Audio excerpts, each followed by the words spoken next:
How's it going, ladies and gentlemen? Today we're going to be walking through the organic content machine, okay? So this module is going to be a little bit different because instead of me just rambling on and on about why you should be utilizing organic content, which I think every single one of you knows you should be doing it, but I think just a lot of us, especially when we're starting out, we struggle with imposter syndrome, lack of confidence, all these things, okay?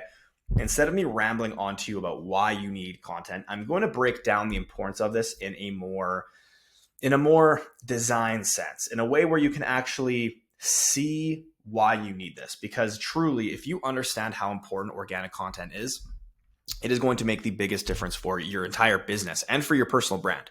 Okay. So first things first, if you scroll down this page, you're going to see what platforms that you need to be on. Okay. I highly recommend you be on all of these platforms. You don't necessarily need to follow what I recommend in terms of how often you're posting, but these are just things that we use as best practices for our own business. Okay. So these are what you need to also take into consideration for yourself. Okay. If you're doing this at the bare minimum, you'll be good. If you want to do more, amazing. Okay. But the fact of the matter is every single one of you has heard of the agency space or SMMA space from organic content. So the fact that you're not leveraging organic content to reach your potential customers is it's just ludicrous. Okay. So you need to be using it. So let's actually walk through why you would be leveraging organic content. Okay. So I'm more of a visual learner, so this might help a lot of you. Okay. So if you are on these platforms, YouTube, Instagram, TikTok, Twitter, or known as X now, LinkedIn, Facebook, things like that. Okay. This is how you're going to be bringing in new traffic that allows you to nurture your audience members. Okay. So you need to bring people in using these platforms and you need to nurture these people. Okay. So with YouTube, obviously focusing on new traffic content, focusing on content that nurtures your current audience, and then focuses on content that acts as a sales asset. Okay. Think about it this way. The best thing that I ever did was I started posting sales assets to YouTube. And basically what that is it's videos that nurtures and it very deeply resonates with your audience of the things that they're struggling with. It solves those pain points for them and it sells your service very, very well. Comparing it to client testimonials, sharing your processes, how you go about getting people results and solving those problems for clients. These are all things that you can share to YouTube in long form.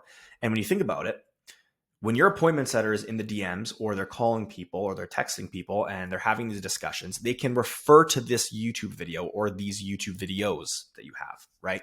And we do this often. We do this very, very often. So you can do this in the form of a Loom video, but YouTube is just great because you can rack up those views and then it just gets pushed out there into the algorithm a lot, okay? So consider that. So that's for YouTube. The same thing kind of goes for all the other platforms is you need to make sure that you have content on here that is driving new traffic, nurturing current audiences, and then of course, acts as more of like a sales asset. Okay. On Instagram, the similar form of a sales asset would be something like your memories. Okay. So that swipe through like the little bubbles that you have that you can save as memories, that would be something that I highly recommend that you all create. Okay. Whether you're sharing client testimonials, your processes, whatever it is, I'd highly recommend that you create that. All right. On TikTok, the same thing for a sales asset. You can create playlists. Okay. So you can create like little mini courses and little mini series. I believe now you can even start charging for it. Like you can charge like $1 for it. Right. So whatever, do what you got to do. Now with all the platforms, you're driving all this traffic to a few different areas. Okay. So this is going to allow you to follow up with the same audience who continues to engage with your content, whether it's with your link in bio, that's going to drive people to your VSL funnel, or maybe it's driving people to your VSL page, to your DMs, whatever it is, right? You're going to have your appointment setter following up with every single person who likes, comments, and shares all of your posts, people who respond back to you, everything. Okay. You're going to have retargeting ads, retargeting people who have engaged with your profile. You're going to have story call to actions as well too. Like for instance, for my agency, it's like, we're looking to add on 5 more e-com brands this month. If you're trying to add an extra 10K a month to your bottom line with Google ads, drop us a message, right? That's a story call to action. You can have content call to actions, which is the same thing, just applied to your content. And then through that, obviously on Instagram and appointment setting, obviously, okay, you can take the top 2 best performing organic posts and boost them. $10 to $20 a day is all you need to start. I know we dove into this in previous modules. $10 minimum, okay, is what I really recommend. And obviously appointment setting, they should be contacting every new person who engages with your content, okay? Engage with your content and follows with you. This is huge. Now from that, it's going to lead here, okay? You're going to have your outbound and inbound prospecting, okay? So this is like 250 emails that you're sending a day, 100 plus DMs that you're sending a day. 25 cold calls that maybe you're making. If this is applicable to you, maybe you do cold calls, maybe your audience doesn't really resonate with that. Maybe you're making a post in a Facebook group every day, and you have ad spend. Okay. All of these are just approaches. I want you guys to understand this. Okay. You can send 10,000 emails a day. And if your approach sucks, if your framework sucks, it's not going to work. Emails, DMs, cold calls, Facebook groups, writing ads, these are all approaches and they all work, but you need to make sure that the quality is good. Okay. You need to make sure the quality is good. All right. Simplicity works the best in this area. From all of your outbound and inbound prospecting, this should generate you 40 plus booked calls with pre-qualified and pre-sold leads every single month, 100%. Okay.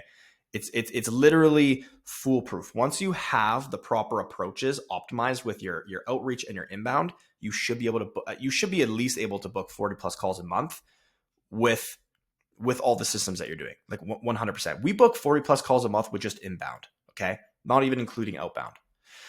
Now, you want to make sure that you frame these calls and this side of your sales funnel very strategically, because you have to understand you are not desperately looking for people to work with. They should be desperately looking to work with you. Okay. You need to position yourself as the authority in this situation. So these people need to be pre-sold on what you offer. They need to be healthy brands that you actually feel confident that you can actually deliver the results for. And if you start seeing red flags in those initial discovery calls, like start turning people away, right? If you see that they are giving you headaches, right? If you see that they are, maybe they're in a tough financial situation, right? Like these are all red flags that you need to be aware of, because there's nothing worse than working with shitty clients. I'm telling you, I would rather work with 10 amazing clients than working with 100 crap clients and making 10 times the money. I'm telling you, okay? It's going to make a huge difference, especially as you scale. And then as you are booking in those amount of calls, if you're booking in 40 calls a month, you should be able to close at least 3 new clients, okay, at your strategic retainer, okay? And this should be able to add you at least $5,000 a month in new MRR, okay? Now, take these numbers with a grain of salt, okay? Because some of you might charge $500 a month for your service. Some of you might charge $1,500, $3K, $10K, whatever it is, okay? But the goal here is whatever you do, you want to make sure that you are profitable. Meaning, if the amount of clients that you're signing in a given month, it's covering your ad spend, it's covering all of your expenses for paying for employees, for your setters, for your VAs, for Loom, for everything, okay? You want to make sure on a monthly basis, the new business that you're bringing in is paying off everything. That's not even taking into consideration the MRR that you're creating, okay? So if your expenses are like 2K a month, let's just say, and you bring in 5K a month just that month in new business, amazing. But if you were to turn off everything, you would still have 5K in MRR coming in, okay? So technically, if you sign a 3-month contract with these people, that's 15K that you just brought into your business annually, all right?